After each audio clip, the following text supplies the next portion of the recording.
Bom dia, meu querido. Deus abençoe a tua vida. Com muita alegria na presença de Jesus, que eu estou aqui mais uma vez para compartilhar contigo a palavra de Deus. Meu nome é Leiva Martins, eu sou seguidor de Jesus, moro em Brasília, Distrito Federal. Seu canal Novo e Vivo Caminho. Convido você, antes de tudo, a se inscrever no nosso canal, passar a receber as ministrações que nós estamos compartilhando nesses dias na palavra de Deus. E hoje, dia 28 de fevereiro de 2022, nós seguimos na nossa leitura bíblica anual que nós estamos fazendo. Você que está nos acompanhando, você pode seguir a mesma leitura que nós temos feito nas descrições dos vídeos, né? A gente sempre coloca ali os textos da leitura da semana. E hoje, dia 28 de fevereiro, segunda-feira, o texto da leitura de hoje é o livro de Deuteronômio, quinto livro da Bíblia, os capítulos 22 e 23. E eu quero comentar contigo aquilo que mais me chamou a atenção nessa leitura. Nesses capítulos, Moisés ele está repassando a lei para aquela nova geração de israelitas que estavam na iminência de entrar na Terra Prometida. Então, como vocês sabem, toda a geração anterior havia perecido no deserto e ali estavam os israelitas com 60 anos para baixo de idade, né? E apenas 3 anciãos, Moisés, Josué e Caleb.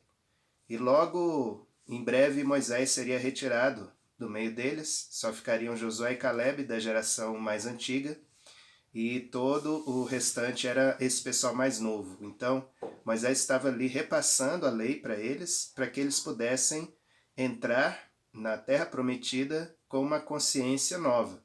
Não eram mais escravos sujeitos a leis de outros povos, como no caso do Egito, onde as gerações anteriores passaram 430 anos como cativos. Agora eles estavam passando por uma, vamos dizer assim, uma faculdade para poder assumir a Terra Prometida com uma consciência de nação, com costumes de uma nação, não mais de um povo escravo. E por isso todo esse esforço de Moisés em passar normas éticas, morais, normas de conduta, tanto a nível de convivência familiar, como a nível de relacionamentos sociais, de relações sociais, econômicas, de trabalho. Tudo isso Moisés estava passando para aquela geração. Então, nesse contexto de revisão e de aprofundamento da lei, é que esses capítulos foram escritos. E os capítulos anteriores e também posteriores a esses capítulos 22 e 23, eles tratam de todo esse normativo para a finalidade de promover a estabilidade e o bem-estar dessa nação de Israel que estava entrando ali na Terra Prometida. E o que é interessante é que os fundamentos éticos, né, que Moisés estava passando ali são fundamentos que permearam toda a cultura judaico-cristã a partir de então. Então tem coisas que foram lançadas ali naquela planície do Jordão que até hoje, né, elas estão no cerne, no âmago da legislação e inclusive do direito de muitos povos das nações ocidentais até hoje, né, por conta dessa herança cultural judaico-cristã. E a gente vê como foi importante Deus instituir esses normativos ali. E duas coisas que me destacaram nessa leitura dos capítulos 22 e 23 é a questão da ênfase na dignidade do ser humano, né, que está entremeando esses normativos. E principalmente aqui no capítulo 22, que eu quero comentar algumas coisas, da importância que Deus dá aos relacionamentos, né? Então nós vamos ver como que Deus aborda essa questão dos relacionamentos e a importância que Deus dá a isso. A gente sabe que a lei cerimonial, né, do Velho Testamento hoje já não vale mais. Mas enquanto princípios e normativos morais e éticos, ela permanece, né? Ela perdura até hoje, no tempo da graça. Né? Nós não abolimos a ética judaico-cristã, né? Com a vinda de Cristo, não abolimos. Pelo contrário, nós demos até continuidade a isso, né? E esses são os fundamentos das nações ocidentais até hoje, né? E falando dessa questão especificamente dos relacionamentos interpessoais, eu listei aqui sete princípios, né? Que estão aqui no capítulo 22, que eu quero comentar contigo e que são importantes de serem lembrados. Embora possam parecer muito óbvios, mas o fato é que a aplicação disso na sociedade, ela esbarra, né, em algumas coisas, né? E é importante que nós, como cristãos, tenhamos, né, esse fundamento consolidado, revisado na nossa vida e na nossa prática, né, de vida nos nossos relacionamentos. Então, partindo para o capítulo 22, eu quero comentar aqui dos versículos 13 até o 30, né, que falam de leis sobre a castidade e o casamento, né? Falam algumas coisas sobre isso. Nos versículos 13 a 19, eu destaco aqui um primeiro ponto, né, desses 7. E pode ser sintetizado na seguinte ideia, primeiro ponto, que o homem não difame a sua mulher. Que o homem não difame a sua mulher. Versículos 13 a 19. Diz assim, se um homem casar com uma mulher e depois de coabitar com ela a aborrecer, e lhe atribuir atos vergonhosos e contra ela divulgar má fama, dizendo, casei com esta mulher e me cheguei a ela, porém não a achei virgem. Então o pai da moça e sua mãe tomarão as provas da virgindade da moça e as levarão aos anciãos da cidade, à porta. O pai da moça dirá aos anciãos, dei minha filha por mulher a este homem, porém ele a aborreceu, e eis que lhe atribuiu atos vergonhosos, dizendo, não achei virgem a tua filha, todavia eis aqui as provas da virgindade de minha filha. Estenderão a roupa dela diante dos anciãos da cidade, os quais tomarão o homem e o açoitarão, e o condenarão a 100 siclos de prata, e o darão ao pai da moça, porquanto divulgou má fama sobre uma virgem de Israel. Ela ficará sendo sua mulher, e ele não poderá mandá-la embora durante a sua vida. Então, naqueles tempos onde havia uma diferenciação nas culturas, né, com relação ao papel da mulher na sociedade, na cultura de Israel já existia um upgrade nesse conceito, né? As mulheres, elas tinham uma proteção, né?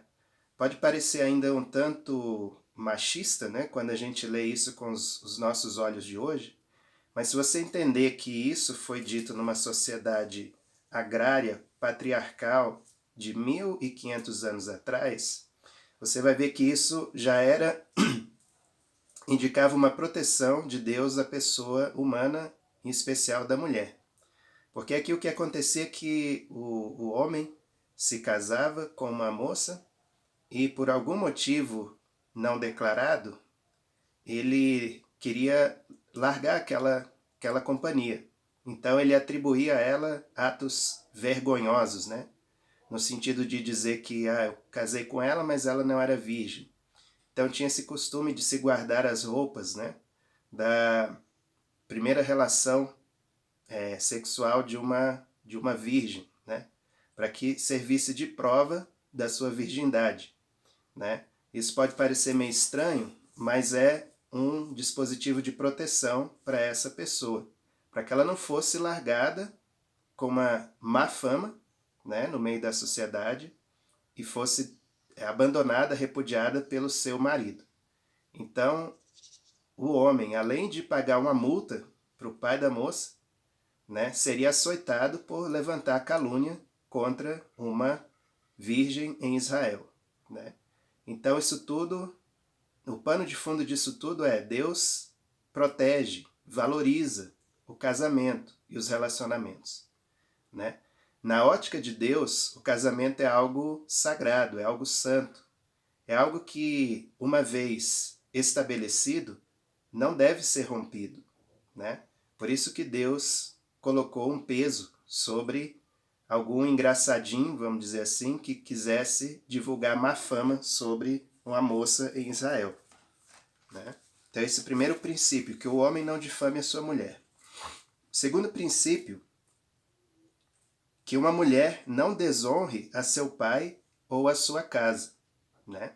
Então existia também um dispositivo relativo a isso, os versículos 20 a 21, que é uma continuidade desse primeiro princípio que eu falei aqui, que diz assim: porém, se isto for verdade, que se não achou na moça virgindade, então a levarão à porta da casa de seu pai, e os homens de sua cidade a apedrejarão até que morra.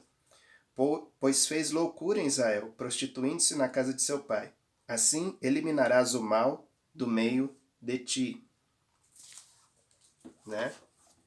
Então, igualmente, parece uma regra muito severa, né? Olhando aos olhos de hoje. Mas Deus estava formando uma nação naquele momento. Como eu falei, vinham de 430 anos de escravidão, de uma bagunça generalizada com relação a essa questão moral dos relacionamentos afetivos e sexuais, né? Eles vinham de uma bagunça generalizada. Deus deixa isso claro quando os tira do Egito e os direciona, os introduz na terra de Canaã. E recomenda expressamente que eles não adotassem os costumes dos povos para onde eles iam, né? E descreve que era tudo bagunçado, né? Então aqui Deus estava colocando severidade mesmo para que as pessoas tivessem temor e não se prostituíssem na casa de seu pai ou desonrassem o seu compromisso conjugal, né? Então, que uma mulher não desonre seu pai ou a sua casa, porque isso traria, né, vergonha, né, à sua família. Então diz aqui, fez loucura em Israel, prostituindo-se na casa de seu pai. Assim eliminarás o mal no meio de ti. O terceiro princípio está lá no versículo 22, que a gente pode resumir na seguinte fala, que um homem não desonre o casamento de outro, né? Então, Deuteronômio 22, 22 diz, se um homem for achado deitado com uma mulher que tem marido, então ambos morrerão, o homem que se deitou com a mulher e a mulher. Assim eliminarás o mal de Israel. Isso é o que estava acontecendo, né, lá naquele episódio do Evangelho de João, quando a mulher foi flagrada em adultério. E aí foi levada diante de Jesus, né? E os acusadores o provaram, dizendo, e aí? A lei diz que é para tacar pedra. O que o Senhor diz, né? Eles iam, olha que a distorção, né, do princípio, eles iam apenas com aquela coisa da justiça, de justiceiro, né? Então foi pega, acaba com ela, né? E o cara, onde é que estava? Né? Porque a lei não disse que era só ela, eram os dois, né? Então, aí já vê uma discriminação, uma distorção do princípio. Mais uma vez, o que está como pano de fundo desse dispositivo é a proteção da família e dos relacionamentos. Veja como Deus pesa mesmo com relação aos casamentos, né? Deus valoriza, Deus honra os casamentos. E ele fazia de tudo para que os casamentos não fossem rompidos, como base da família, né? Como base da construção de uma nação. Por isso que eu digo que são princípios que eram cerimoniais naquela época, mas mais do que cerimoniais, são princípios morais que permanecem na cultura judaico-cristã até hoje, né? São princípios importantes, a estabilidade da família, a estabilidade dos vínculos, dos relacionamentos familiares e a santidade desses relacionamentos. Deus, ele zela e valoriza muito isso, né? Então, a condenação era que os dois perecessem. Então, aqui o terceiro princípio, que um homem não desonre o casamento de outro. Depois de comentar, só um parênteses, depois de comentar tudo isso, a gente vai focar um pouquinho no contexto para hoje, né? O que isso hoje nos ensina. Quarto princípio, que um homem e uma mulher não desonrem o seu compromisso anterior, né? Com seus noivos ou com seus cônjuges, né? Versículos 23 e 24. Se houver moça virgem desposada e um homem achar na cidade e se deitar com ela, então trareis ambos à porta daquela cidade e os apedrejareis até que morram. A moça porque não gritou na cidade, e o homem porque humilhou a mulher do seu próximo. Assim eliminarás o mal do meio de ti. Veja que Deus vê como um mal muito grande, passível de morte até, essa questão da quebra do vínculo conjugal. Aqui houve uma relação adúltera consensual, né, entre um homem e uma mulher. A mulher não pediu ajuda, não pediu socorro, né, e o homem avançou nessa relação. Ambos levaram sobre si o seu pecado, a sua culpa. Muito forte, muito rígido, mais uma vez eu sublinho que Deus estava formando uma nação em bases sólidas e tirando radicalmente uma cultura perversa do meio do seu povo. Sem essas garantias firmes, eles não sobreviveriam como nação, né? Se Deus não tivesse sido firme no fundamento dessa nação, eles já teriam perecido na história, porque vocês sabem, né? Não preciso recontar a história, vocês são estudantes, leitores da história, vocês sabem. Se o povo de Israel não tivesse se firmado nas suas bases religiosas, éticas, morais, eles já teriam perecido há muito tempo, porque a oposição contra eles sempre foi ferrenha, né? Ao longo da história. Então, por isso Deus tinha que ser muito firme aqui nos fundamentos para esse povo. Então, compromissos assumidos são para serem honrados. Esse é o recado, essa é a mensagem que Deus está deixando com isso aqui. Que um homem que assumiu o compromisso com a mulher seja fiel até o fim. Uma mulher, aqui está falando a mulher desposada, né? Hoje, na cultura hebraica, era mulher prometida a casamento a alguém. A gente pode dizer que na cultura de hoje é como se fosse uma noiva, né? Está prometida, está comprometida com alguém e vai se casar em breve. Então, a noiva também, né? Ela também, ou o noivo, né? Também já tinha um compromisso firmado, estabelecido, público. Então, tinha que ser honrado esse compromisso, né? O quinto princípio, né? Deus condena o estupro e o iguala ao homicídio, né? Pode parecer meio chocante isso, mas é o que a palavra diz aqui, né? Nesse contexto todo de pega um, apedreja o outro, não sei o quê, parece que isso soa meio destoante. Mas é para enfatizar que, na verdade, o que Deus quer e sempre quis é proteger os relacionamentos. Então veja que ele coloca em pé de igualdade o estupro e o homicídio, com o mesmo peso. Vamos lá, nos versículos 25 a 27.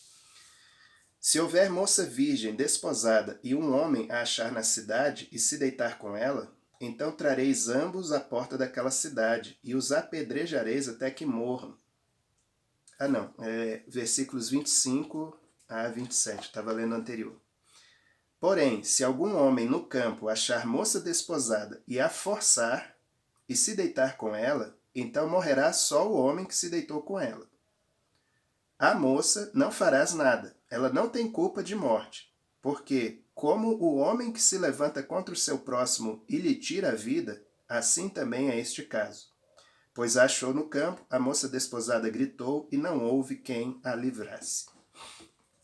Então veja que Deus aqui ele protege o vulnerável e condena o que usa de força contra o vulnerável.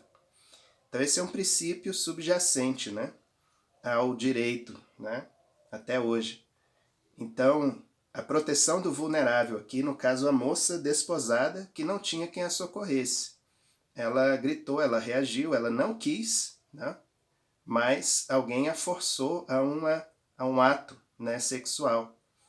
Então, e aqui Deus fala, ela não tem culpa disso, né? Isso é como o caso de alguém que se levanta contra outro e lhe tira a vida. Veja o peso que Deus dá a essa questão do abuso sexual, né? E, de fato, hoje se diz muito, a cultura do estupro, a cultura disso, né? Não sei o quê. Na verdade, Deus, ele já protege e defende o vulnerável há muito tempo, né? Então essa questão de levantar a bandeira hoje não é novidade. Isso já está na palavra de Deus há muito tempo. E de fato Deus sempre protegeu o vulnerável. Aqui o vulnerável em termos de relacionamento. Se você olhar esses outros capítulos de Deuteronômio, né, que eu falei um pouco antes, um pouco depois, você vai ver a proteção aos vulneráveis em termos sociais, em termos familiares, né, o órfão, a viúva, o peregrino, o estrangeiro, o jornaleiro, né, ou o assalariado, né. Então, tudo isso Deus, ele instruiu o seu povo para que protegessem essas pessoas. E aqui fala do estupro como alguém que rouba a vida de outro, que tira a vida de outro. Isso é muito forte, né? Isso é muito forte. Sexto, Deus condena o relacionamento físico sem compromisso, né? Versículos 28 e 29. Se um homem achar moça virgem que não está desposada, solteira, livre e desimpedida, e a pegar e se deitar com ela e forem apanhados, então o homem que se deitou com ela dará ao pai da moça 50 siclos de prata, e uma vez que a humilhou, lhe será por mulher. Não poderá mandá-la embora durante a sua vida. Né? Então, pessoas que sem compromisso, né, assim, com outras, mas resolveram ficar juntas e ter relações físicas, né? Então, teriam que formalizar essa relação, né? Esse princípio também era para proteção da família, né?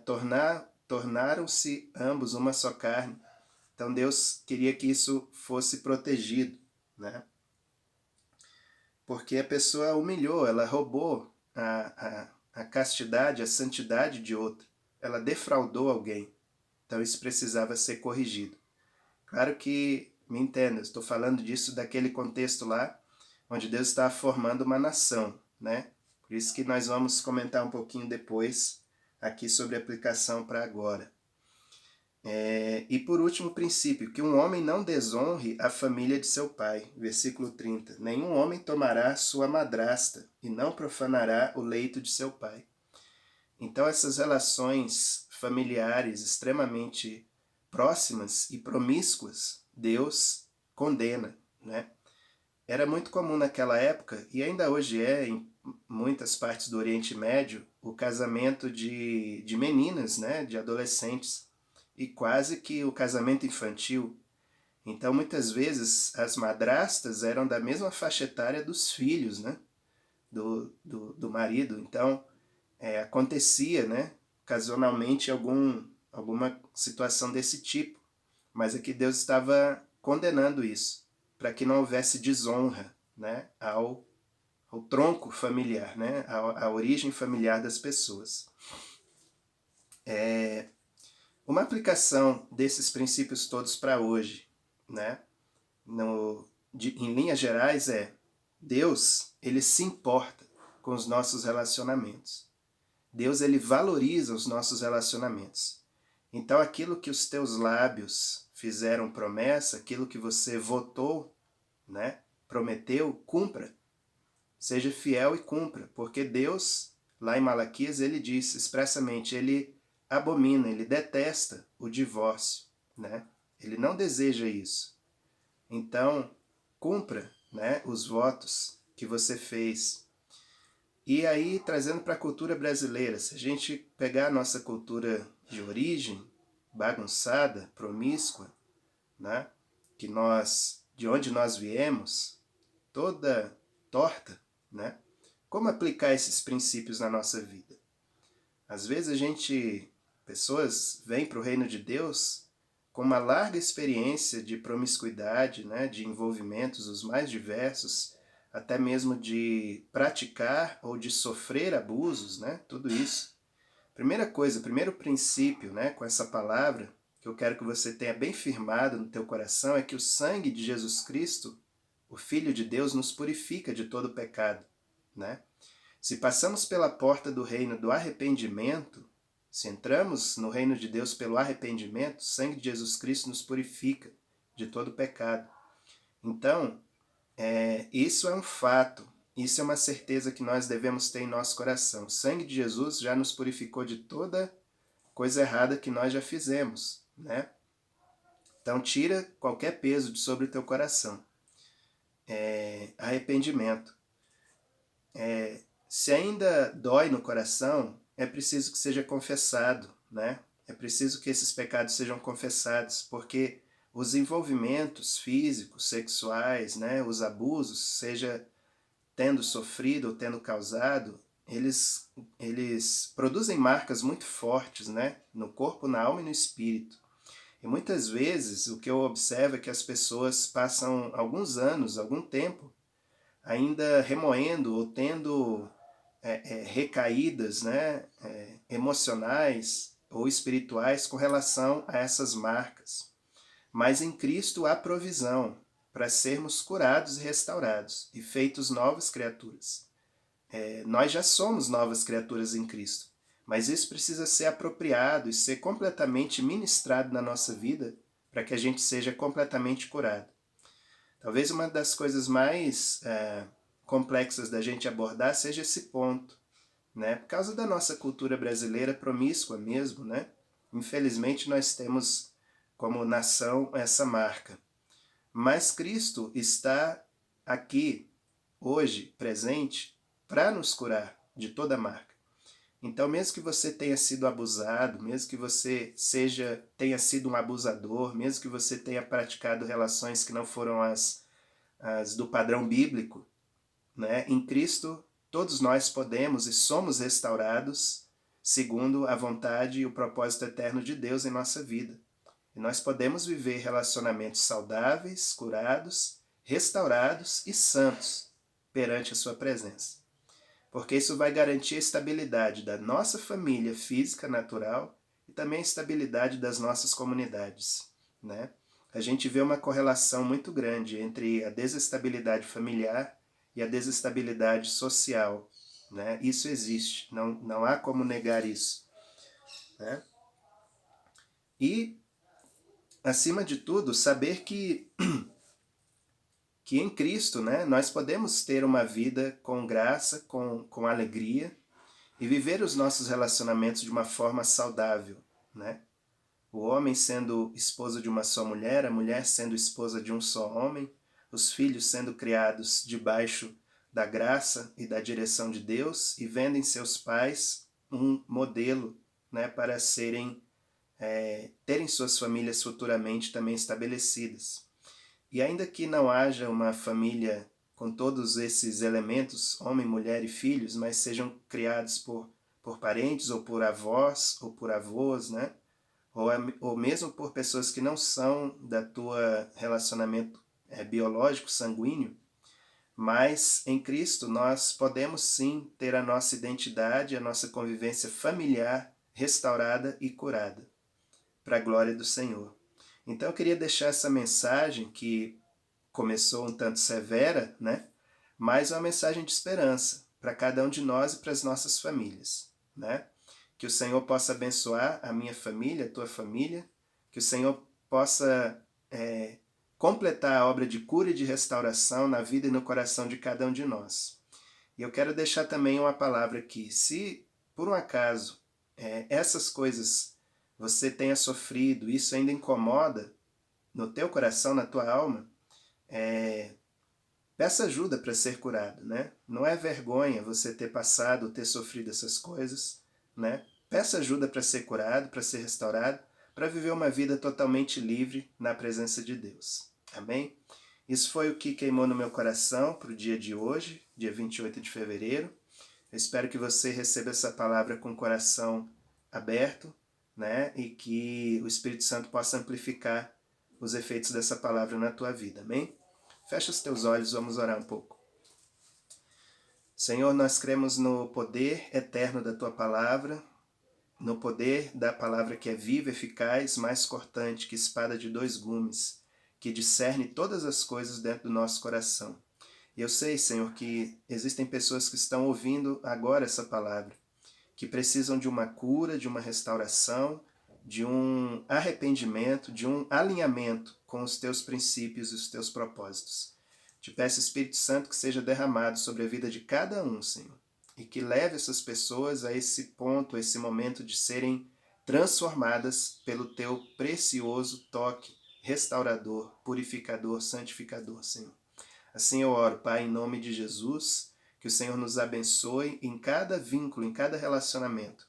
Que haja perdão, confissão, restauração, reconciliação na vida e no contexto de cada um que ouve essa palavra. Assim eu oro, assim eu te agradeço em nome de Jesus. Amém. Amém, querido? Muito obrigado por ter ouvido, por ter me suportado em amor, em paciência essa palavra. Que o Espírito Santo possa te abençoar. Acompanhe a leitura semanal que nós estamos fazendo, com os textos aí que estão na descrição do vídeo. E com a graça de Deus, com a permissão do Senhor, na segunda-feira que vem, nós continuaremos meditando na sua palavra, na nossa leitura bíblica anual. Amém? Deus te abençoe, boa semana e seja luz.